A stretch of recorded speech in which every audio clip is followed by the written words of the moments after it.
BLOCKTALES.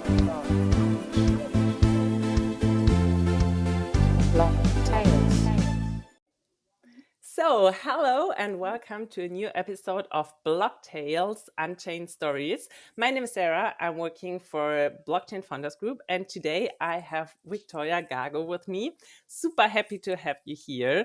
And yeah, maybe we can start with a very quick introduction of yourself, and I'm pretty sure we will dig deeper into your personal stories. So maybe let's start with a quick one. Yes. Should I go ahead? Yes, please. Well, first of all, Sarah, thank you for the invitation. Just a few words about myself. So I'm Victoria Gago. I'm the co-founder of European Blockchain Convention, one of the leading blockchain events in Europe and also on a global scale, actually. And then I also run European Tech School, where we have different blockchain, crypto, Web3 courses, all live lectures. And then I do a lot of other things, but that's like my main activity. Thank you so much. Yeah, I think you're having so many activities, so we will definitely talk about them later. So, as I said, we normally always start with one quick question. And it's, how would you explain your Web3 everyday life to your grandma? Interesting question, Sarah. So basically, well, I do see a little bit that Web3 kind of like represents what crypto and blockchain was before, that it's kind of like we are going through phases and now it's cool to say Web3, but I still think it's a little bit the same.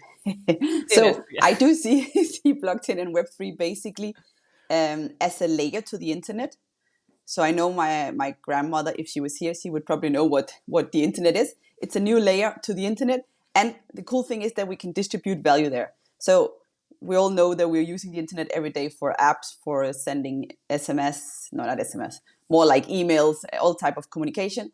But we're not really sending value directly to each other because we need the bank, we need a lot of like intermediaries. Thanks to blockchain, Web3, we can distribute and connect and send to each other value. That's how I see it. That's cool. And I know, that's a really nice explanation. I know like all people understand that because they also need to, I don't know, go to the bank or go to their, I don't know, family member and give some value, which could be like a gift or money. And they would understand it, I think, this way. Yeah, pretty nice. I like it a lot. Thank you for your explanation. Fantastic. So I started, of course, I checked your LinkedIn profile and I saw something that really was kind of stick in my mind because you wrote, in LinkedIn, there's that small about, and some people write like a very long text and explain, and it's perfect, but you write only one sentences. And it's like, if you are not willing to risk, you risk even more. And I read that and I thought, this is amazing because this is so true. Because for just a quick sentences about me, I was working for BMW and it was so hard for me to leave that position. But now I'm super happy that I did it because my possibilities grow like hell. And yeah, please tell us a little about what are your thoughts on that? Why did you write that? And how did it influence your life? Because I think it's so powerful, the small sentences. Yeah, that's. I sometimes forget that I actually wrote that on LinkedIn, and sometimes people see it and are like, "Oh," but yeah. Basically, I think, I mean, as you were saying, like, so you worked for BMW before, right? And I think many times we are in a like comfortable situation with job or with whatever it is in life, and at the end of the day, I mean, if we stick into that little environment we're used to, I think you'll be risking more because you won't get to so many amazing opportunities out there. So at the end of the day, I think the more you risk, of course, risk with sense, right? Like not stupid risk. That's really where all the opportunities arrive. Like, and it's with everything. I think you have to risk with your time, with your money, with who you decide to spend some time on. You need to risk with everything. And then really that's where all the opportunities come. And I've seen that. I mean, I also back in 2018 left my job in private equity, and people were like, I mean, you know, everybody wants to work in private equity, or at least like if you work in finance or investment banking, this and that, is like, oh, private equity is the place where you want to end up working. And I was like, no. It's not for you. I need to dig into some other things now. Yeah, and really, I think my whole life by taking a lot of risk, I've learned so much, and I mean, basically, so many like amazing opportunities came like through to me. And of course, I think then the tricky thing is then that you suddenly have too many opportunities, and then you're like, okay, fuck, I only have 24 hours a day. Totally agree on what you're saying. Now, what do I do, right? 24 hours. So, but yeah, definitely my whole life, I've always been like, okay, but not that I was aware of it, but like I realized later on that if you're not willing to risk, you risk basically even more. This Yeah. is so cool. I Before I left my old job, and like you said, it was my comfort zone, I was like, no, this can't happen to me. How should this be? Like you just said, too many opportunities. And I was like, I didn't really believe in it, but it happened anyway. So I'm super positive. And after you really felt that, and after you really had that experience the first time, your mind changes on that, and you really get more open-minded, and you really feel that there are so many opportunities out there. So I really like that. And yeah, you already I said agree.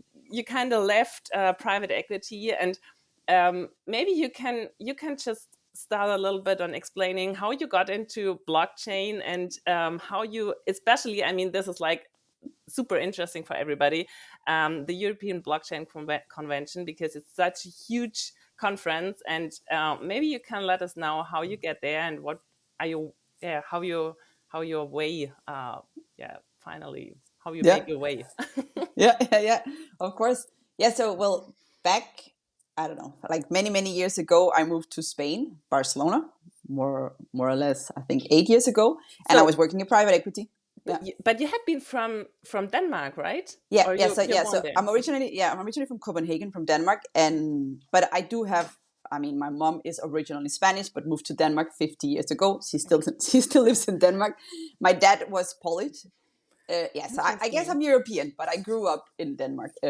But yeah, then I moved to Spain, and I worked at private equity, and I was mainly surrounded by men. So I thought, hey, how about if I start a women's association to kind of like be connected to more women, and also to be connected to people outside finance and private equity. So I started my own association called Accelerate Network, and I did try to combine, like, I mean, to find women with different professional backgrounds. So I didn't want just to be surrounded with people in finance, because I was already, in that bubble every day. So I managed to combine, like this group with a lot of different, how do I say, professional backgrounds of the different women. And one of the girls, she was very techie. Also, she also had a finance background, but very techie. So she started talking about blockchain, and I was like, oh, I don't When understand was anything. that? Exactly. That that In which that year, was back. approximately? Yeah, that was back in 2016. Wow. 16, that's in Danish.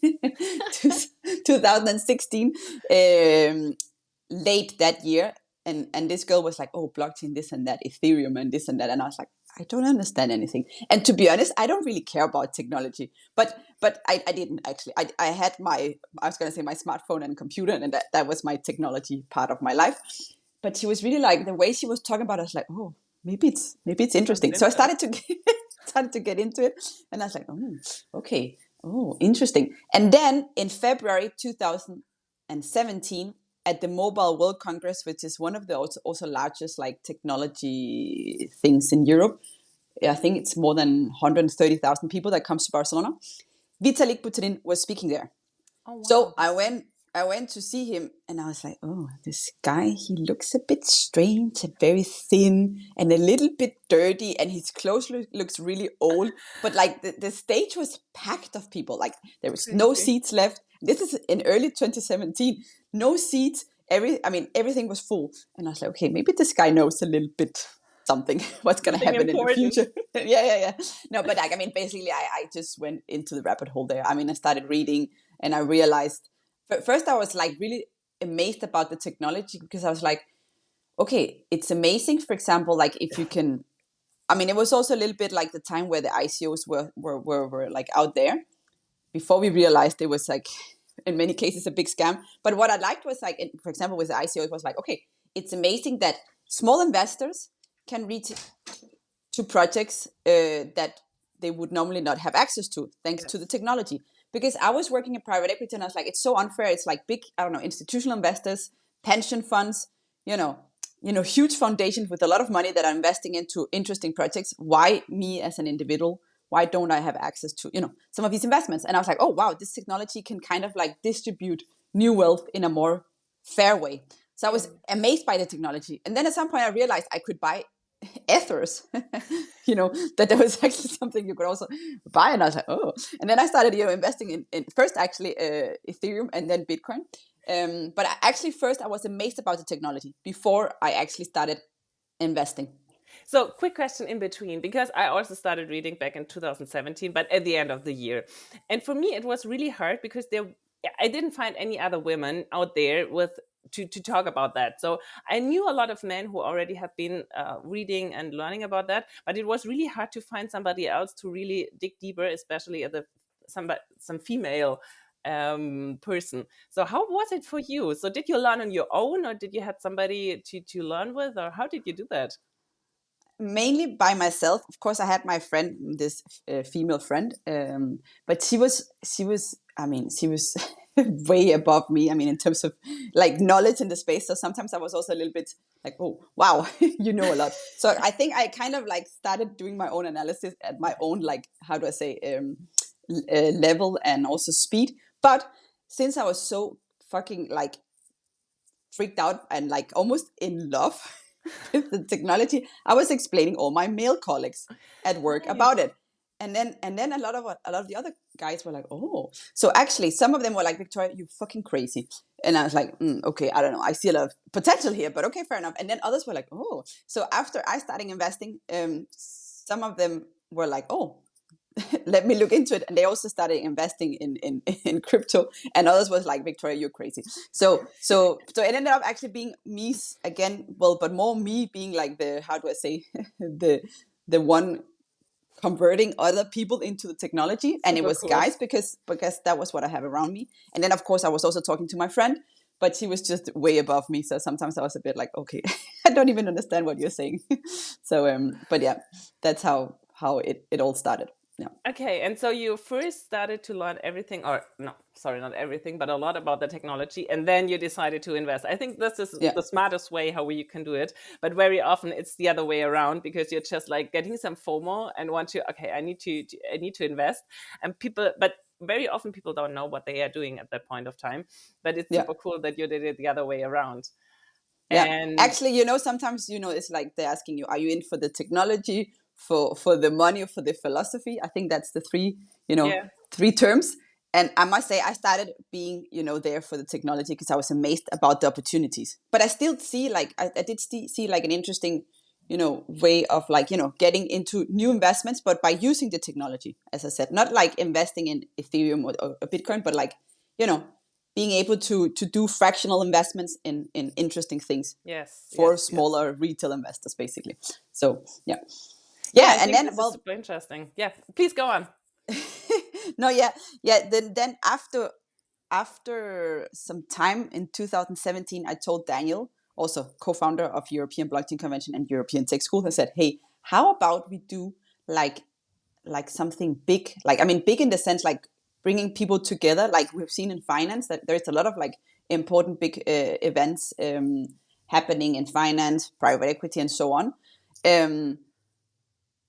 And also I knew, from consensus that was like also a huge event, and even like also quite interesting in terms of numbers, because it's not just about, I think, when you try to do a business, I think it needs to make sense for the users or for your clients, but also needs to make sense from like, how do I say, from a financial perspective, that you can actually make money on it. And I was like, hey, look, Consensus is doing like an amazing event, and the tickets are how much? Back then it were like I don't know, 5,000. It was a bit crazy because I think due to the ICO boom, the tickets, everything was like really expensive. But I was like, look at that, they're charging 5,000. I'm like, Daniel, he's not just about doing something cool. It's actually we can make money on it. And then first he was like, nah, he didn't. Nah. He was also working in finance. He was working as a fixed income analyst, and he was really happy with his job and this and that. And I was like, oh, okay, fuck it. Then the year after, in 2018, I was like, Daniel, seriously, let's do it. So you were always the person convincing others. Yeah. Oh, always, my whole life. Even like for bad things when I was small, like, oh, let's let's go to the central station when we were very small and we were not supposed to take the train to the central station. I was always like convincing people to do stuff that I thought was a good idea. So yes, then 2018, I convinced him.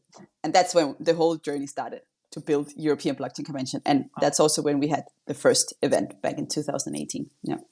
So how many people came to the first event? How many invites did you send out, and how did it work? So, I mean, you already said, or you didn't say it in the podcast, so you told me before, so you have to tell it again, that this year will be a huge, very huge project, or many people are coming. So how did it involve everything from 2018 to now?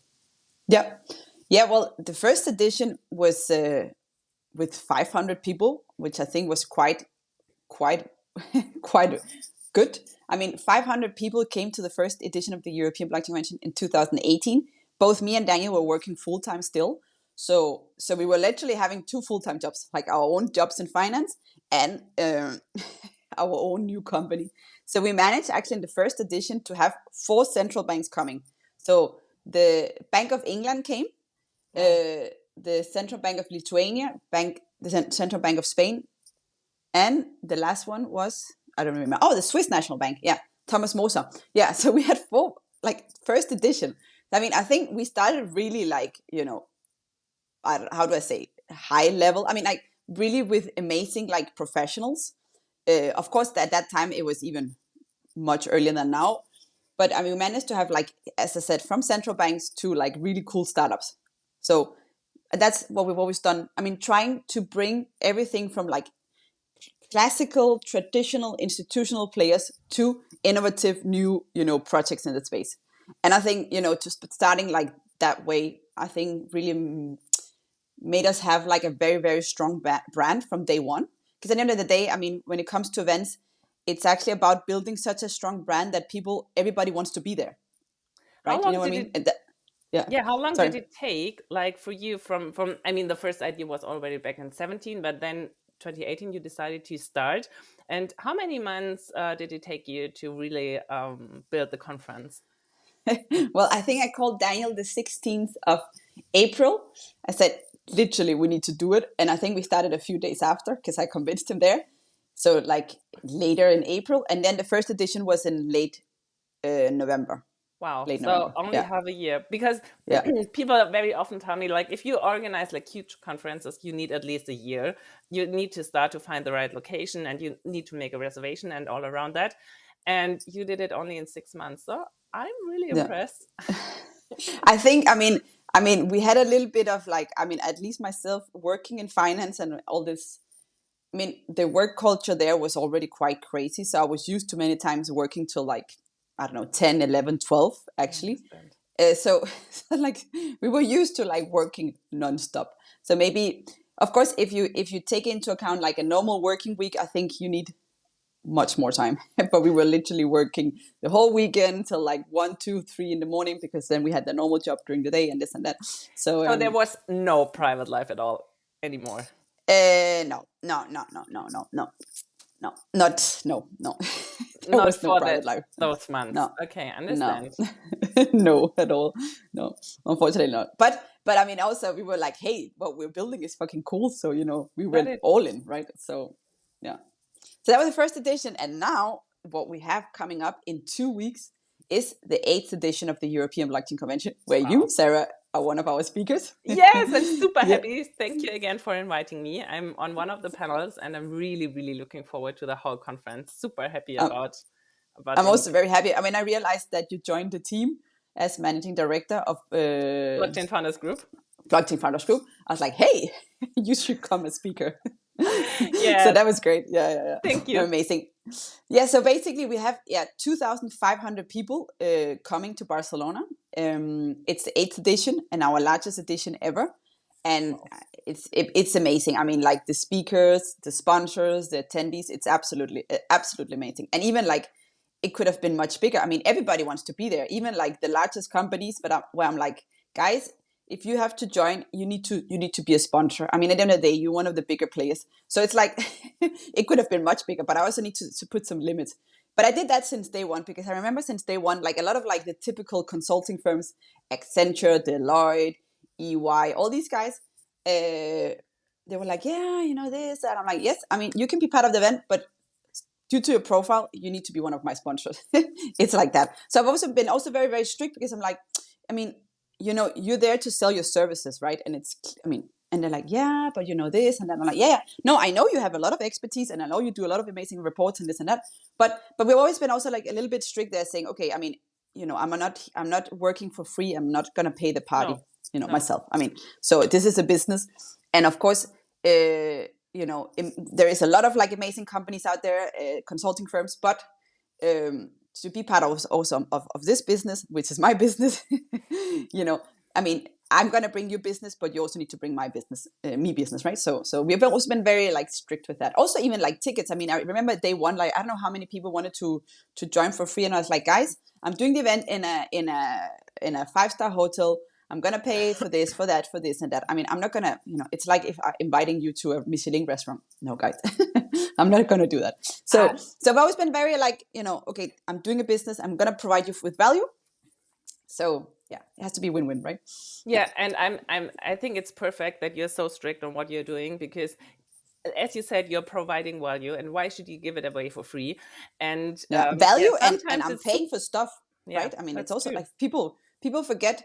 Now we changed a little bit the structure, because this year we have tickets where you get food during the 3 days of the event, and then some other tickets have access to more like drinks, coffee, this and that. So we have done a little bit different the fee structure, but still in the past I paid food for everyone, and I can tell you in a 5-star hotel it's It's very fucking expensive. expensive. And I'm not gonna pay, you know, just your food because you're like, no, because this and that. I'm like, no, I mean, it's like, I'm not gonna meet someone on the street and say, hey, hey, the two of you over there, and then those two over there, hey, I'll invite you like a free Michelin dinner. No, No, it's not how not it gonna works. happen. No, but I mean, really, we've always been focusing on like bringing value to everybody who's there, right? So I mean, are you looking for a tech provider? Are you looking for an investor? Are you looking for clients? I mean, really trying to, I mean, really thinking of, okay, who are the different attendees? Of course, it's a huge event, so you're going to meet also people that are not all relevant to you, but really thinking of the different groups, what do the different groups need,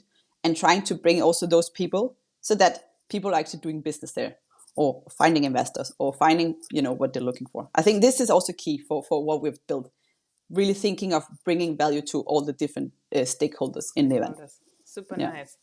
So Yeah. I was just thinking about, because you told us about your whole, or your blockchain Web3 story. So what are your biggest learnings? I mean, from the conference, but maybe from your whole way getting to the conference, and from private equity to where you are now. Because especially for our audience, I think it's super nice to understand how you grow, and what you might think about what the others should do, or maybe what they should what they should not do. Yeah. Sorry. Yeah. Well, I mean, learnings, I think in general, I mean, this space is going very, very quickly, right? So, I think it's all about building some very, very strong relationships with people, right? So it's going quick. I mean, even like what I see is like, so people that work for one company like 6 months ago now work for another, which is amazing, because sometimes they were like, maybe for example, they were our sponsors working for the past company and also even the new company. So like these relationships in the space is very important, because people will move around. So that's extremely important. And then I also think, I mean, at the end of the day, I mean, you also need to have to bring something that makes sense to, I mean, I don't know, like whatever you're building, is it like something very techy, or is it less techy? So it's not just about being in the space and like, woo, I'm part of the space, but actually having a clear, I don't know, how do I say, audience, or a target group, or type of client that you can actually help or bring value to, right? Because sometimes I also do see some people that are a little bit like around, and I don't know, make sure you have something, you know, you can, you People know, you can rely on. yeah, but also like that, yeah, not rely on, that's one thing, but also that you as an individual company, that you're actually providing value to some other people, right? Okay, that's Product also market how fit. you exactly, yeah, Yeah. yeah, yeah, yeah, yeah, yeah, It always, I yeah, mean, I'm working a lot with startup, and it always comes down to product market fit. Because if you don't have a product market fit, your product can be amazing, but if there's nobody who wants to buy it, you don't earn money because there is just nobody in your case coming, or in the other case buying a product. So you really have to that's it. create value. And That's it. I mean, the product market fit. But I think, of course, it's tricky, of course, if you are very like, something very, innovative. Of course, also you need to test it and see if is there an interest, because maybe what you're building doesn't even exist, right? So you also need to see that. But of course, I mean, if you do see in the market that a lot of other people are doing the same, and not many people are buying this thing, of course that's tricky, right? But again, I was also many times, maybe, I mean, you've also seen this, Sarah, like, so maybe sometimes it's also like you just went to the market when it was too early for oh that yes, that specific thing, right? So it's totally. tricky, but I think, but still, always, I think people need to think of, okay, who am I bringing value to, and is it actually real value, or am I just trying to trick myself and say that this is great, right? Because I think it's great. If you as a founder, you start something, you always believe in your product. And I had the situation for myself as well. So that an idea pops up in my mind. I'm like, oh my God, this is so amazing. And then you kind of start working on it. And after a while you think, okay, maybe it's not that amazing. And then you really have to be honest to yourself to consider whether you should go on working with that, or whether you need to pivot, or maybe change, or even let the idea go because it's just not working. So this is something really important. And sometimes it's really hard because you like what you're doing, but maybe the others don't want to pay for the service or for the product. But by the Totally. way, I really want to talk to you about one more thing. So you're the co-founder of the European Tech School as well. And as far as I understood, it's like learning blockchain and Web3 for kids. And no, for kids, no, as adults, but maybe we'll do kids in the future. I'll explain now. oh, okay, because okay, so it's wrong in my mind. Okay, but please tell us about that. No, that's a good one. Actually, we did think about it. So, like, right now, European Tech School is it's an online school where we do programs teaching different how do I say, professionals in the space about blockchain, crypto, Web3. So kids are still not part of the the cohorts, but they could. No, actually, we thought about it because it's actually interesting also to look into the space. But it's adults. I mean, it's people. We've had a few young people. Young, I mean, maybe from 16 years old. But I mean, in general, they're from 20 to 60, I would say. Perfect. And Okay. what we do there, I think what's cool is like it's all live lectures, because a lot of the educational programs out there, for example, you look into Oxford, they have like a 5-week program, or MIT. A lot of the top universities, they have those similar programs to us, but it's all pre-recorded. So for us, it's like, we know from statistics from Coursera, at the end of the day, Coursera is one of the largest learning platforms on earth.